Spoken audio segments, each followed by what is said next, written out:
Vamos começar hoje com uma história que aconteceu em Ramat Gan, em Israel. Lá no grande prédio da Bolsa tem uma loja, um escritório grande de diamantes. O dono do escritório chama Deskel Yalomim. O nome do dono é Shmuel Moshe Deskel. Ele estava um dia no meio do seu trabalho e bate uma pessoa na porta. Falou: por favor, eu sou polidor de diamantes e eu estou procurando emprego. Será que teria uma vaga para mim? Ele: sinto muito, mas todos os postos estão ocupados. E na hora que ele falou isso, ele percebeu que aquele homem murchou. Ele tinha esperança que essa seria a salvação dele. E o dono ficou bastante inquieto e incomodado com essa situação. Ele falou para ele: faz uma coisa, deixa aqui teus dados, coloca aqui teu nome, teu telefone. Assim que aparecer uma vaga, eu vou te ligar. E o homem agradeceu, saiu.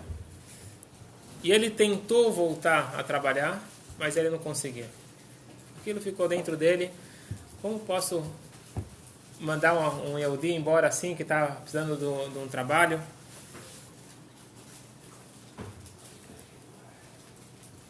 E se passou o dia seguinte, aparece na porta dele uma outra pessoa. Ele é conhecido por uma pessoa muito generosa, ajuda a todos.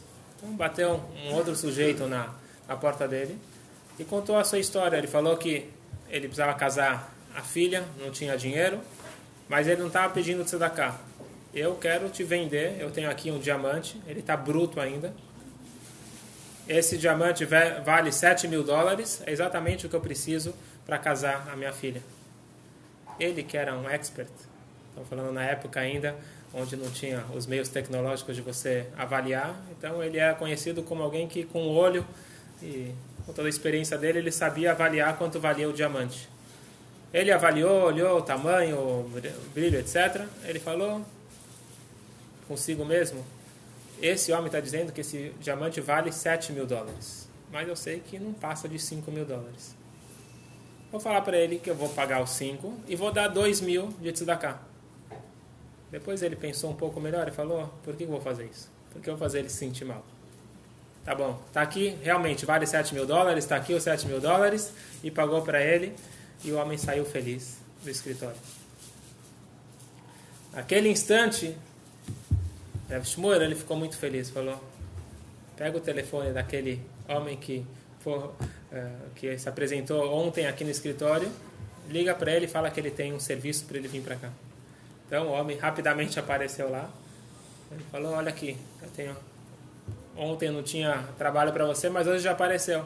Eu vou te dar $500, o valor de um mês de trabalho nesse ramo. Vou te dar $500 para você polir esse diamante.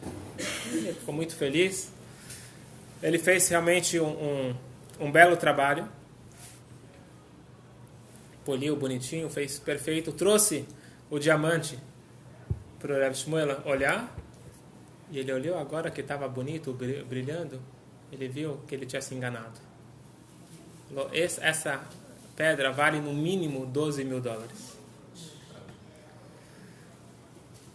Vamos ver como são as coisas. Não passou muito tempo, bate uma outra pessoa na porta dele. Dessa vez é um comerciante de diamantes. Falou: eu tenho um cliente que está precisando de uma pedra grande, bonita. Eu estou precisando de algo que eu não encontrei no mercado. Você tem alguma coisa muito especial? Eu tenho essa pedra aqui. O que você acha? Maravilhosa, exatamente o que eu estava precisando. Quanto você quer por ela? O Shmuel falou: você dá o preço. Ele olhou e falou: $12.500. Ele pagou à vista, Mazal Brocha, que é o comprimento dos diamantários, e fecharam o negócio. $500 ele pagou o homem que poliu. Ele já tinha pago $7.000, ele tinha agora $5.000 de lucro. Só que ele não queria lucro. Ele pediu para ligar para aquele homem o pai da noiva e falou, eu não vou vender a minha mitzvah, vou fazer a minha mitzvah até o final. Pega esses $5.000 e entrega para aquela noiva que precisa para o casamento dela. Uma história bonita, real, atual, inspiradora. E eu contei essa história para colocar em perspectiva a nossa vida. No final da aula a gente vai voltar para essa história. Se vocês são como a maioria das pessoas, e eu me incluo nisso, a nossa vida ela é fragmentada em várias partes. Eu tenho a minha família, eu tenho o meu trabalho, eu tenho a diversão, comer, dormir. Minha vida tem vários pedacinhos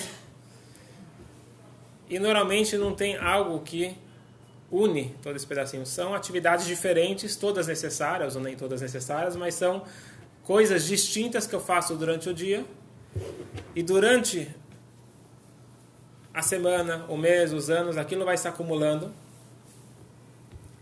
e aquilo, em certo momento, começa a me sufocar. E eu estou falando num sentido mais profundo. Começo a me perguntar para que tanto estresse, para que tanta preocupação, para que tanto conflito, como eu lido com os inúmeros conflitos da minha vida. Conflitos internos e externos. Então, começando pelos externos.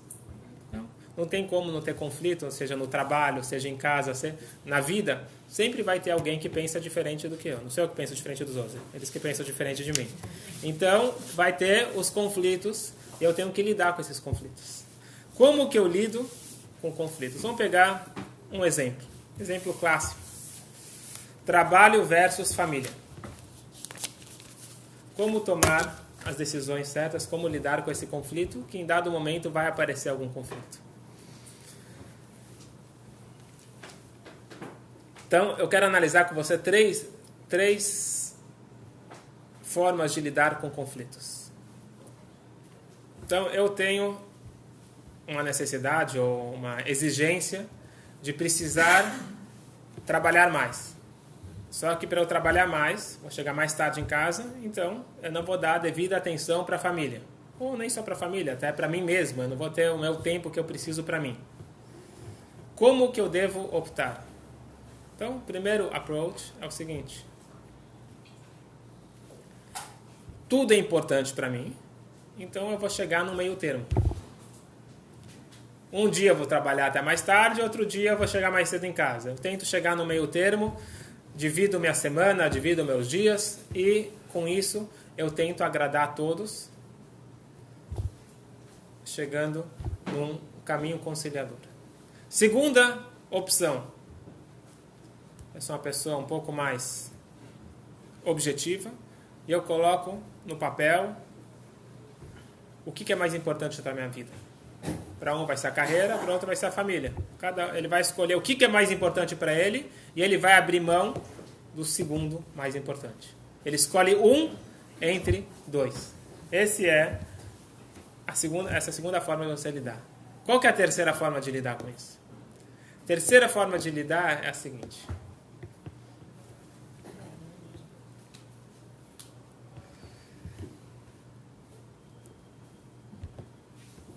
Os dois são importantes e os dois podem coexistir ao mesmo tempo.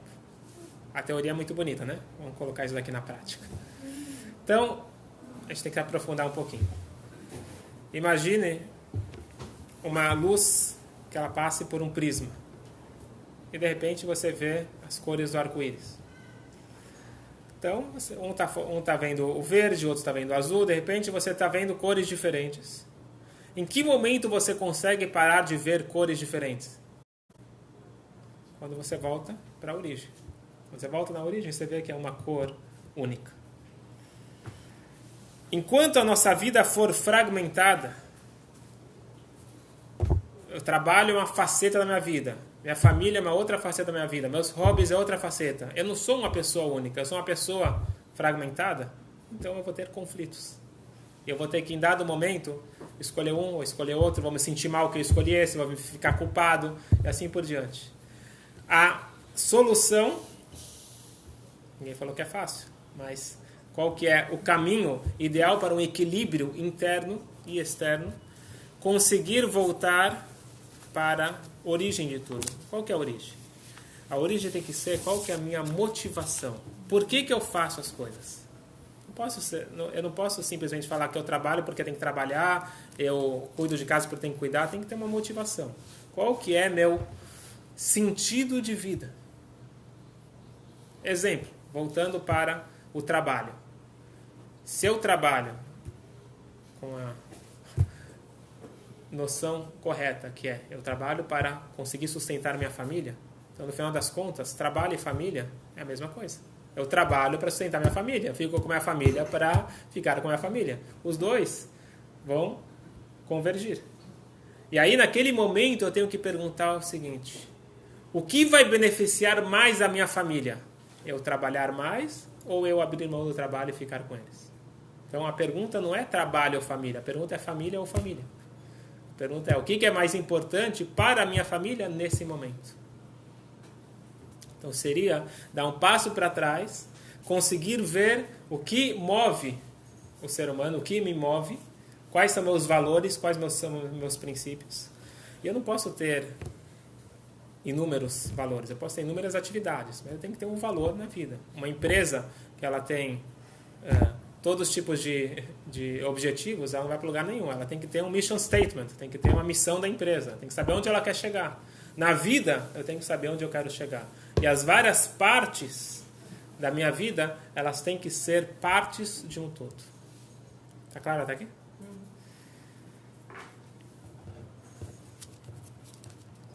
Então, como que eu vou atingir esse equilíbrio interno? Não sei se eu vou atingir o equilíbrio, talvez é uma utopia. Como que eu vou resolver os aparentes conflitos que aparecem? Como que eu posso lidar com as situações sem ter aquele sentimento de culpa, aquele sentimento... A pior coisa é você estar fazendo algo, mas pensando que deveria estar fazendo outra. Por que eu estou fazendo isso? Então você não está em lugar nenhum, você não está, como a gente fala em hebraico, shalem. Você não está íntegro, você não está bem com você mesmo. Você não sabe onde você quer estar. Então, para isso, eu preciso sentar talvez sozinho, talvez não só um dia, alguns dias, e pensar aonde eu quero chegar. Quais são os meus valores, quais são os meus princípios. Isso é algo que no método de Shidduch, o método de casamento arranjado, você é forçado a pensar isso antes de casar. Então, nas conversas de Shidduch, é basicamente quais são os seus objetivos de vida. Porque não são conversas supérfluas, não é bobagem. Você está falando de uma vida onde você quer chegar. Então, você é obrigado a pensar, e eu acho muito útil, antes de você envolver uma outra pessoa, você pensar quem sou eu, para depois saber se você e eu estamos no mesmo caminho. Mas isso pode ser feito também mais adiante na vida. Sempre, nunca é tarde para eu voltar um pouquinho e tomar um foco e um rumo único na minha vida.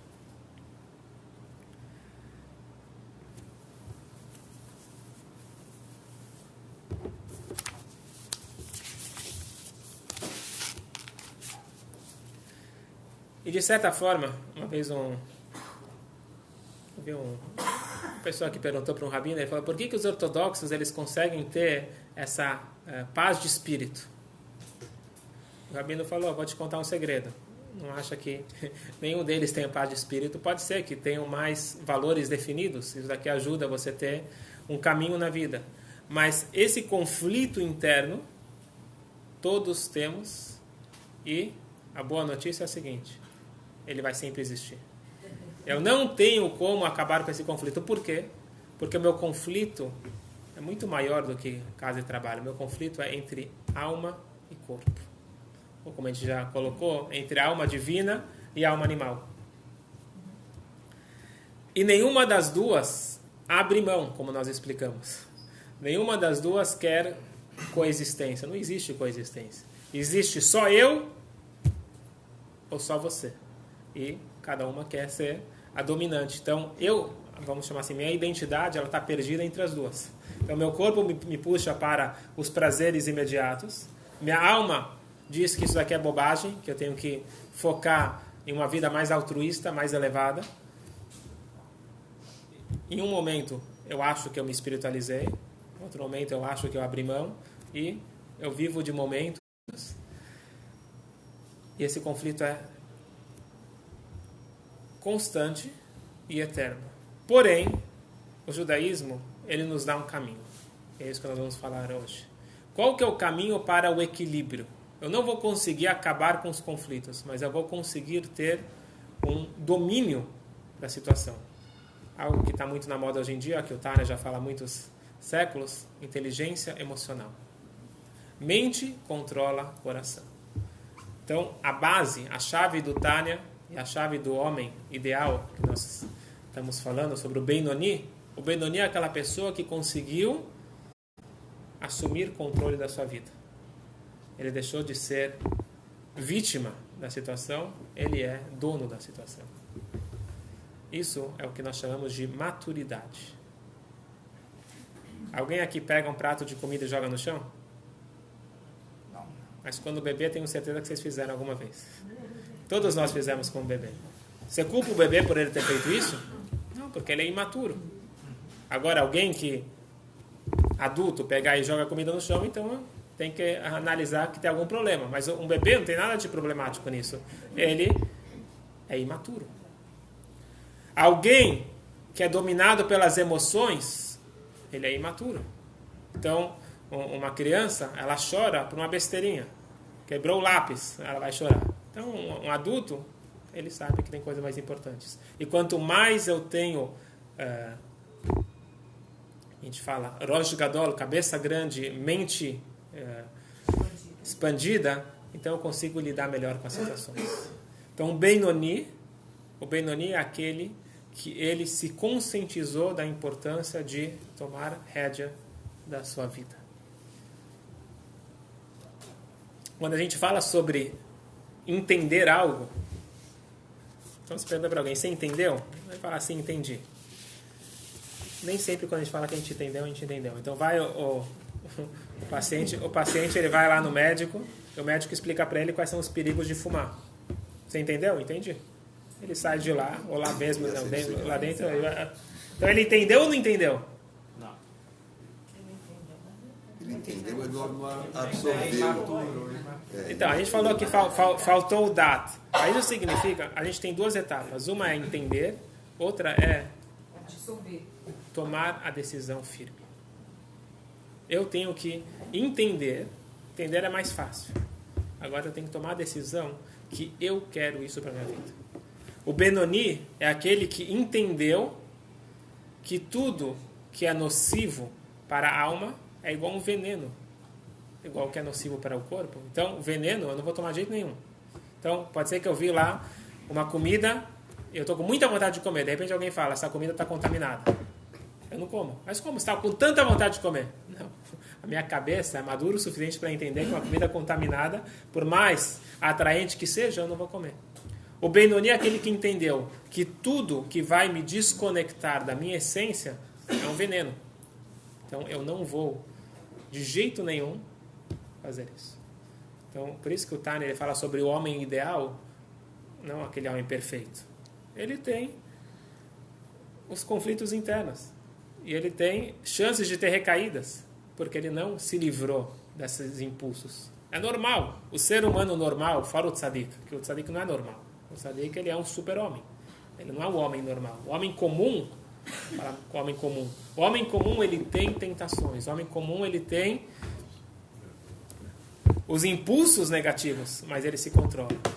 Então ele tem vontade, sabe, quando surge aquela oportunidade de você falar aquela fofoca. Então o Benoni ele também tem vontade de falar, só que ele fecha a boca. Ele tem um autocontrole. Eu sei que isso não vai fazer bem para mim. É de uma forma egoísta, pode ser. Sei que para minha alma isso daqui não vai ser bom. Óbvio que não vai ser bom para os outros, mas para mim vai ser muito negativo. Então, eu corto o mal pela raiz. Então, eu preciso entender o que traz a motivação para fazer. Então, eu entendi que essa comida eu preciso seguir essa dieta porque ela vai me ajudar. E se eu não seguir essa dieta, posso me dar mal. Então, eu entendi. Então, eu tenho uma motivação para comer algo que normalmente eu não comeria. Agora, preciso também tomar a decisão firme de implementar isso na minha vida.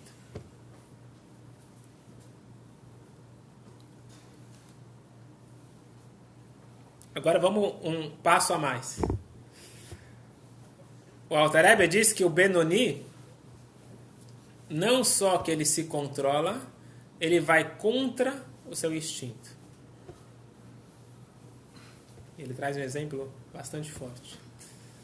Vamos dizer que alguém me fez mal. Me fez mal, comprovadamente ele me fez mal. O sentimento normal, vou chamar assim, o sentimento humano, é ficar chateado, ficar com raiva. Esse é o sentimento humano. Algum sentimento negativo por aquela pessoa eu tenho. O Alter Rebbe ele traz o exemplo de Yosef. Yosef foi vendido pelos irmãos. Tem uma coisa pior do que essa? Os irmãos queriam matar ele, foram bonzinhos e venderam ele. Ele agora, a história corre, e de repente ele é o vice-rei. E ele está lá com os irmãos na mão dele. Ele pode matar eles, ele pode fazer eles sofrer, pode fazer tudo. O que ele faz com eles? Aposentadoria precoce, coloca eles lá na melhor parte de Mitzrayim, do Egito, em Goshen. Vocês ficam aqui estudando a Torá, ficam aqui com seus rebanhos, e eu vou sustentar vocês, está tudo tranquilo. Então, ele não só que não se vingou, ele tratou eles muito bem e fez o bem em vez do mal. Isso é eu ir contra a minha natureza humana. O Benoni, ele se trabalha para não só não ter os sentimentos negativos, mas para fazer justamente o oposto. Alma divina. Rubens, o que você acha? Então tá bom. E acabar a guerra no mundo. As guerras não deveriam acabar todas. Com certeza.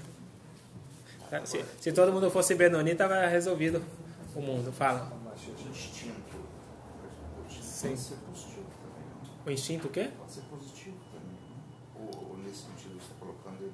Não, então, boa pergunta. A alma animal, ela não é só negativa. Eu tenho um instinto para comer. Agora, querer comer é necessidade. Não, precisar comer é necessidade. Querer comer é alma animal como prazer. Então, eu preciso comer arroz e feijão. Agora, eu não preciso comer sorvete para viver. Então, é um desejo, vamos chamar assim. Assim por diante. Então, eu tenho que, na vida, não estou falando que não pode comer sorvete. Eu estou explicando que a gente tem que diferenciar o que é necessidade, o que é supérfluo. Então, o Benoni é aquele que ele tem uma autoconsciência, ele toma as escolhas certas a todo momento. Com dificuldade. Não é fácil. É difícil, mas ele tem essa consciência. Então, imagina alguém que tinha algum vício e ele conseguiu superar esse vício. Ele não pode achar que ele está agora livre, o resto da vida ele pode passar por perto daquilo que uma vez ele caía e de repente agora eu estou imune. Ele nunca está imune. Ele vai ter que estar o tempo todo em guarda. O tempo todo ele tem que ficar em vigilância. Então, a pessoa tem que se controlar. Então, o Benoni, ele tem a alma animal pelo resto da vida. É lógico, quanto mais ele se treinar, fica mais fácil. Só que aí os desafios passam para outro nível.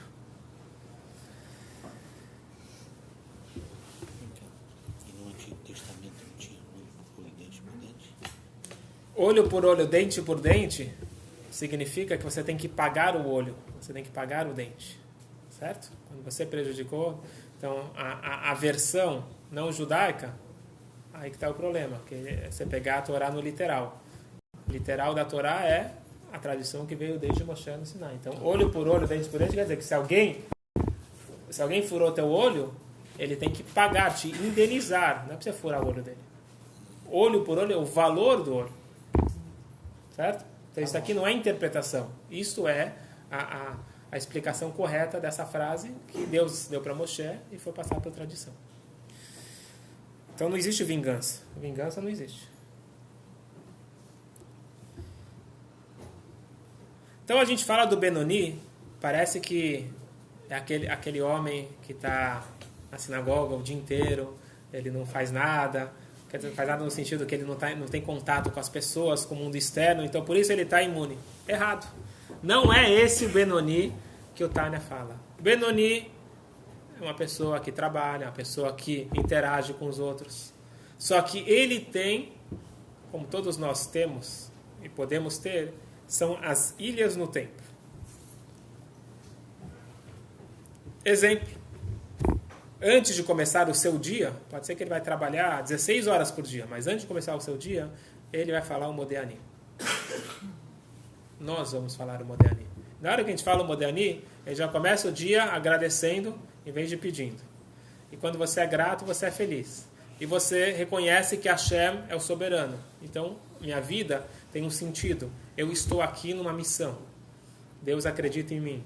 Por isso que eu estou acordando. Então, ele tem essa motivação para trabalhar, para interagir, para cuidar, para fazer tudo que ele vai fazer durante o dia com essa consciência elevada. E, na realidade, esse é o objetivo das orações. As orações são momentos para eu parar e reconectar a minha energia com a minha essência. Então, seria reset. Eu estou resetar. Eu estou durante o dia, às vezes eu posso perder o foco. Então, eu fico vivendo uma vida fragmentada, perdida. Eu venho na tefilá e eu tenho que me conectar e lembrar qual que é o objetivo de tudo isso.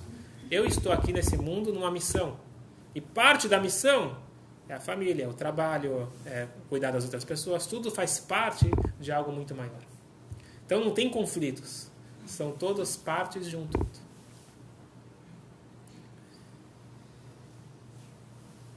E durante o dia eu tenho aqueles constantes lembretes.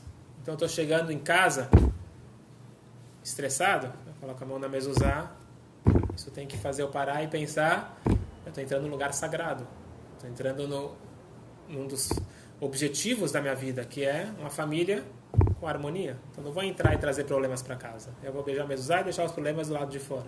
Então, o tzitzit, a kippah, a tefilin, assim por diante, vela de Shabbat, são várias ilhas no tempo, vários lembretes que me fazem lembrar para que eu estou aqui. Então aquela pessoa foi lá e pegou o meu cliente. Tá bom. Fazer o quê? O que está decretado que eu vou ganhar? Eu vou ganhar. Se eu tenho como manter meus clientes, ótimo. Mas já aconteceu. Pronto. Agora eu vou me vingar dele, eu vou ficar com raiva, não vou dormir essa noite. Eu vou seguir minha vida, porque tem algo muito maior do que esses pequenos detalhes.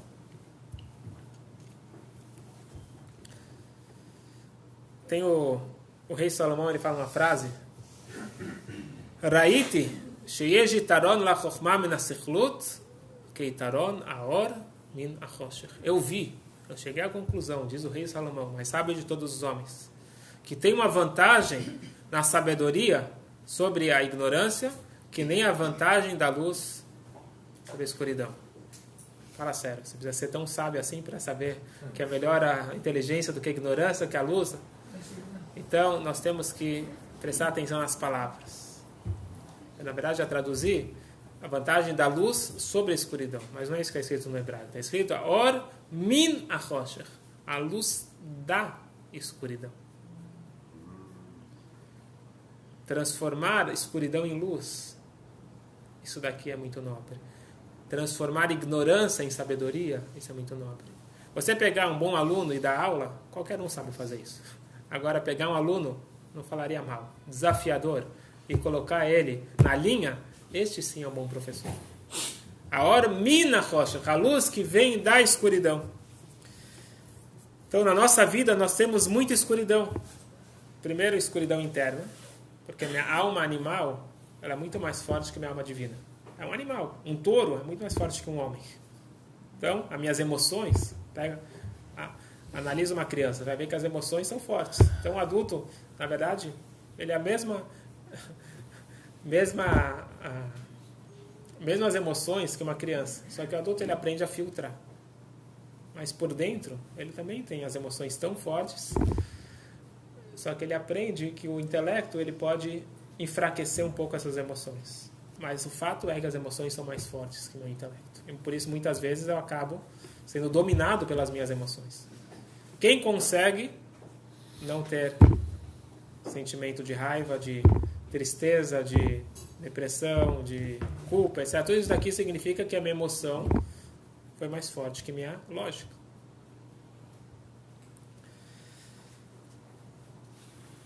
esse é o primeiro motivo, que a escuridão é mais forte do que a luz.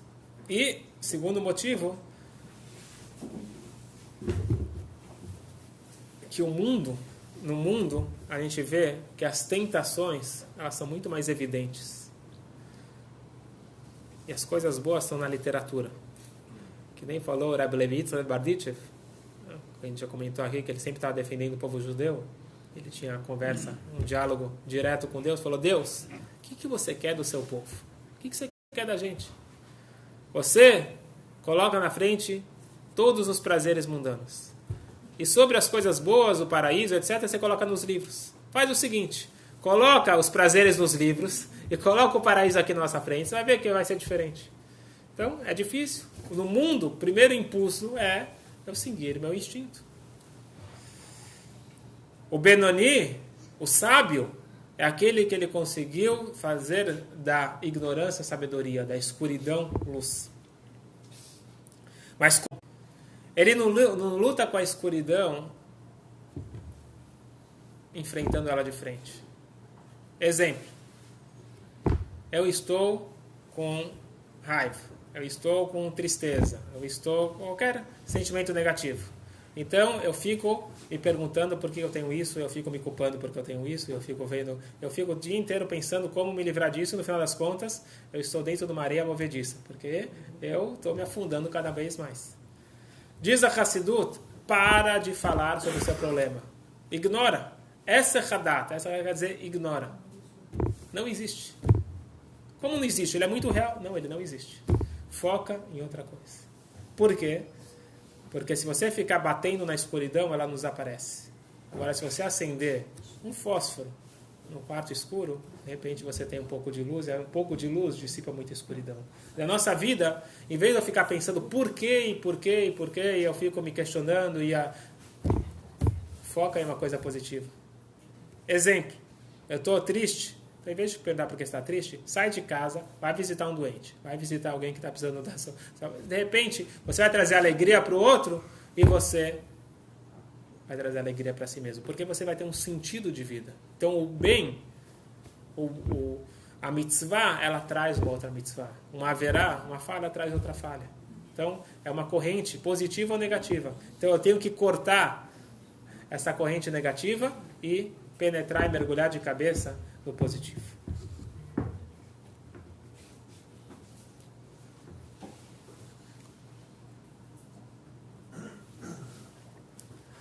Alguém me comentou ontem que ele disse que toda vez que ele entra nas redes sociais, ele fica triste. Falei, por quê? Não, porque eu vejo que todo mundo está feliz. Ele está viajando, ele tem esse carro, ok? Então, por mais que na lógica ele sabe que não é bem assim, mas as pessoas só aparentam normalmente as coisas boas. E esse é o grande problema da nossa vida, porque todo filme, todo livro acaba e viveram felizes para sempre. Isso não é real. Sabe o que deveria estar escrito? E viveram com dificuldades, felizes para sempre. Este é o final verdadeiro. Agora, o mundo, a mídia gosta de vender uma coisa falsa e eu me frustro. Porque eu sou o único que tem problemas, porque todos os outros também. Por mais que eu sei que não é, mas eu acabo acreditando nisso. Então, ter conflitos internos, ter dificuldade é algo muito normal. Até mesmo para uma pessoa muito elevada. É sabido que o Gaon de Vilna, o Gra, o grande líder do movimento lituânio, contemporâneo do Baal Shem Tov, ele, como um grande estudioso, não só da parte do Talmud, ele era também um grande conhecedor da Kabbalah, ele ficava o dia inteiro na sinagoga estudando e ensinando. Estava chegando perto de Rosh Hashanah, e na época existiam os famosos Magidim. Magid significa um orador, mas também era uma pessoa que advertia o povo e fazia o povo refletir nas suas ações e talvez ver como melhorar. Então, às vezes, eram sermões bastante fortes. E tinha o famoso Magid Medubna. Ele é muito famoso, tem até livros em português com as pérolas do Magid, que ele tinha exemplos e parábolas, histórias muito interessantes E ele conseguia mexer com o coração das pessoas. E uma vez o Gaon de Vilna, que não participava dos sermões do povão, ele chamou ele no escritório dele e falou: nunca ninguém falou nada para mim. Eu que falo para os outros, eu também preciso escutar alguma coisa. Alguém precisa me cutucar. Não, mestre, de jeito nenhum. Não vou fazer isso. Ele falou: não, eu estou pedindo, eu estou autorizando. De tanto que ele insistiu, o Maggid falou: tá bom.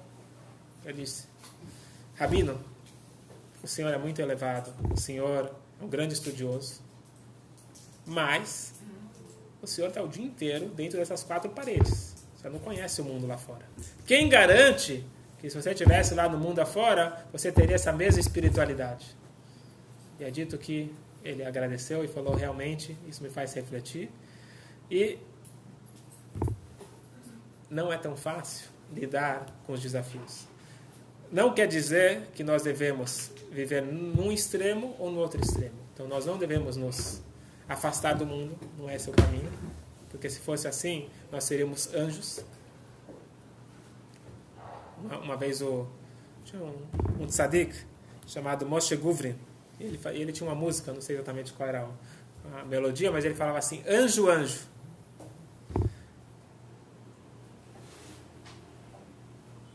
Você tem esposa?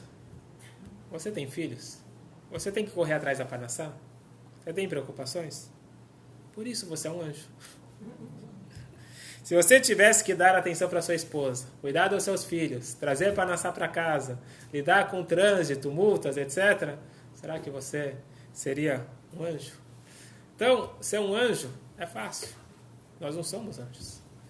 Então, nem é esperado de nós sermos anjos. Nós temos dificuldades e também não é para fugir das responsabilidades. Mas, ao mesmo tempo, também tem que tomar as precauções certas. Então, se eu sei que aquilo pode me derrubar, então, vou me afastar daquilo. Se eu sei que ler notícias me deixa triste, para de ler notícias. Não tem mitzvah de ler notícias. E assim por diante. Então, tenta cortar as coisas que me trazem para baixo ou me trazem sentimentos negativos.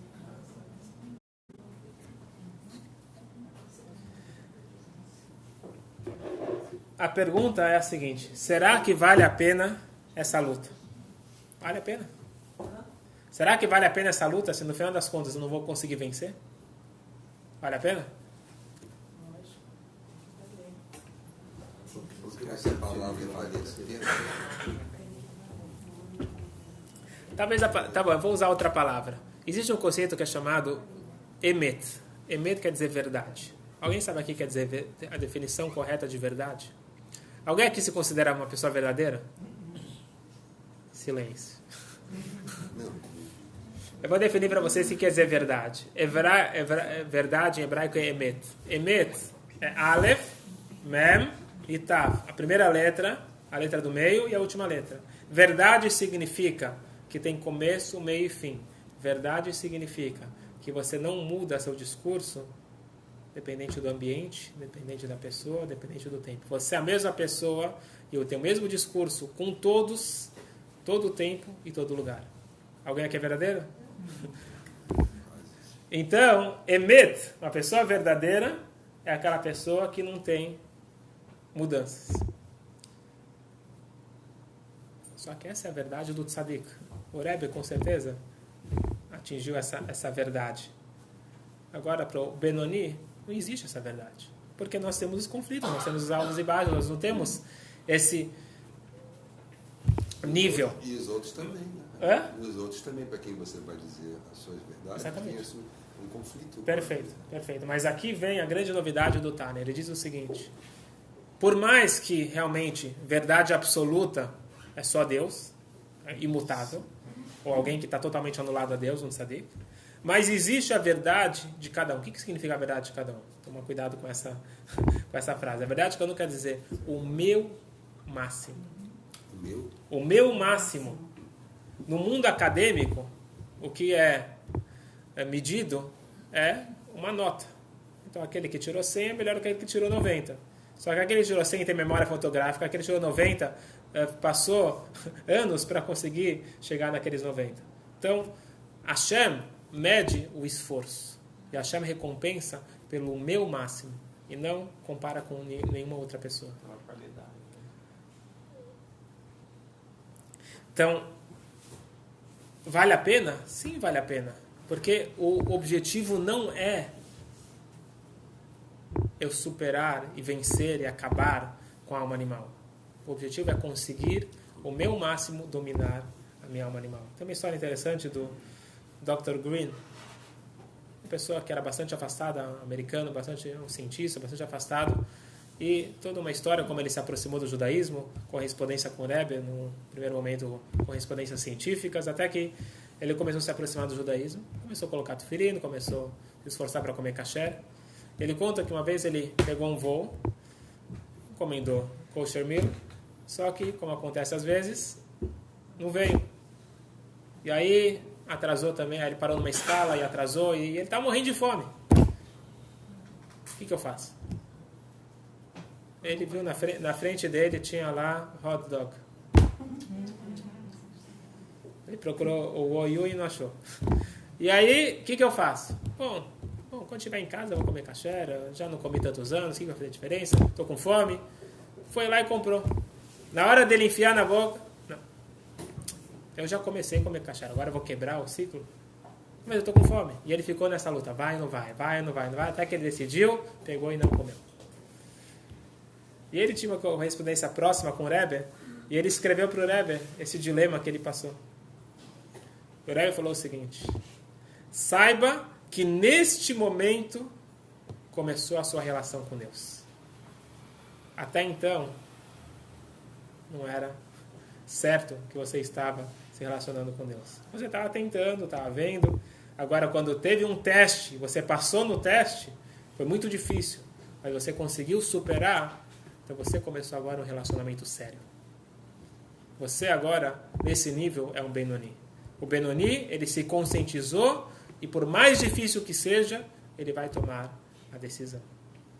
Então, o Benoni, aqui voltando para o início, o Benoni é aquela pessoa que tem uma vida integrada, porque ele tem uma missão, ele tem um sentido na sua vida. Então, aquela história que eu contei daquele homem de Ramat Gan, para ele, a tzedakah não era na sinagoga, fazia parte do trabalho dele. A família dele é o motivo que ele está trabalhando. Ele consegue integrar tudo. Ele não vê negócio, business is business. Então agora, se isso daqui vale 5 mil, vale 5 mil. Ele tem uma generosidade que participa do business dele, porque ele sabe que no final das contas aquilo é um meio e não um fim. Ele conseguiu ter uma vida integrada. Eu não conheço ele, não sei, mas pelo histórico, essa história pelo menos mostra que ele conseguiu integrar as diversas facetas da sua vida. Então, nesse momento, gostaria de fazer com vocês um exercício. É o exercício do Benoni. E enquanto a gente faz esse exercício, a gente vai entoar uma melodia chamada o Nigun, a melodia do Benoni. Então, esse Nigun, ele foi criado, composto por um Hassid, e foi eleito pelo Rebbe anterior como o Nigun do Benoni. E é interessante que esse Nigun, a gente poderia esperar que ele seria de altos e baixos, que a gente está falando dos conflitos. Mas a gente vê que não. Esse Nigun, ele começa com firmeza e ele vai crescendo, vai uma crescente. Porque o Benoni, ele tem desde o início claro qual que é a sua missão, qual que é o seu objetivo. E todos os obstáculos que aparecem no meio do caminho, ele não vê aquilo como um obstáculo, ele vê como uma oportunidade de crescimento. Então ele vai se elevando, a cada dificuldade, a cada conflito, ele se supera. Então ele não cai, ele se supera. Pode ser que ele caia, faz parte de cair, é dito que até onde saber que ele cai. Mas na cabeça dele existe um objetivo claro.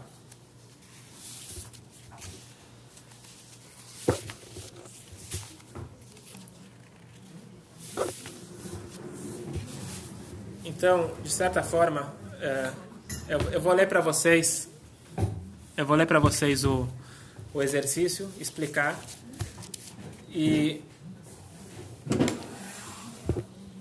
conciliando conflitos. Então, primeiro passo, identifique o conflito. Um exemplo que ainda nós demos, casa e trabalho. Então, eu tenho que ficar no trabalho até as 9 e quando chegar meus filhos vão estar dormindo, ou qualquer outro exemplo. Então, identifique quais os conflitos que você tem na sua vida. Assinale perdas e ganhos em cada um deles. O que eu vou ganhar e o que eu vou perder se eu tomar cada uma das escolhas. Depois, analise cada uma em separado, dando uma nota de importância para você. Então, nesse eu vou ganhar mais dinheiro, nesse eu vou ganhar mais qualidade de tempo com a família. Qual que é o grau de importância para a sua vida? 4. Busque uma motivação bem fundamentada que possa unir as diversas partes do meu dia ou da minha vida e escreva em letras grandes. 5. Responda o que devo fazer para atingir este meu objetivo.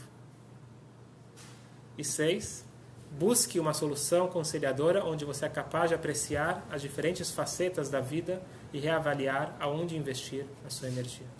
Então, enquanto a gente faz esse exercício, a gente vai entoar essa melodia do Benoni. E a melodia do Benoni, ela nos lembra que não tem desculpas. Ah, é difícil? É muito difícil? Sim, é muito difícil. A nossa vida é difícil. Nós temos os conflitos internos e os conflitos externos. Mas a boa notícia é que eu sou capaz. E nada é pedido de mim além da minha capacidade. Nós temos exatamente a força para lidar com os desafios que a Hashem traz para a gente. Só um minutinho. Então quando a gente dá um exercício, quando um fisioterapeuta dá um exercício para o seu paciente, ele mede quanto que o paciente aguenta. Um fisioterapeuta, ele pode se enganar. Agora Deus, ele não se engana. Então Deus, ele não exige de nós mais do que nós conseguimos. Então vamos aprender a abraçar os nossos conflitos. Em vez de ficar conflitado, vamos ficar tranquilos e saber que fazem parte da minha vida. E justamente conciliando os conflitos que eu vou crescer e vou me tornar uma pessoa única. Então, voltando um pouco e identificando um objetivo único na minha vida, eu me torno uma pessoa com várias atividades e não uma pessoa fragmentada.